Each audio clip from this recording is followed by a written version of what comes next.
கோலி talk Kollywood news. பெண்களை அவமதிக்கிற ஆபாச video album கொலைவெறி அனிருத் மேல அடுத்த புகார். நடிகை ஆண்ட்ரியாவோட முத்த காட்சியில ஈடுபட்டு புகைப்படங்களை வலைதளங்கள்ல வெளியிட்டு சர்ச்சையை உருவாக்குனார் இசையமைப்பாளர் அனிருத். அதுக்கப்புறம் வாய்மூடி பேசுவோம்ன்ற படத்துக்கு அட்வான்ஸ் வாங்கிட்டு இசையமைத்து கொடுக்காததுனால அவர் மேல புகார் எழுந்தது. அதை தொடர்ந்து இப்போ தான் இசையமைத்திருக்கும் வீடியோ ஆல்பத்துல பெண்களை அவமதிக்கிற வகையில பாடல் வரிகள் இடம்பெற்றிருக்கதா அவர் மேல புதிய குற்றச்சாட்டு எழுந்திருக்கு. Ain't Nobody and With My Music என்ற பேர்ல யூடியூப்ல வெளியிடப்பட்டிருக்க இந்த வீடியோ ஆல்பம் ரொம்ப ஆபாசமா இருக்காம். அதோடு பாடல்ல எழுதப்பட்டிருக்க வரிகள் பெண்களை ஆபாசமாகவும் அசிங்கப்படுத்துற வகையிலும் இடம்பெற்றிருக்கான்.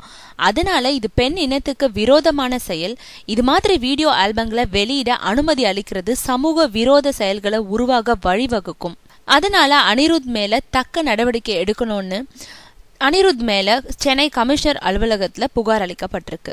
ஆக மீண்டும் சர்ச்சைகளை சிக்கி சர்ச்சை இசையமைப்பாளராகியிருக்காரு அனிருத்.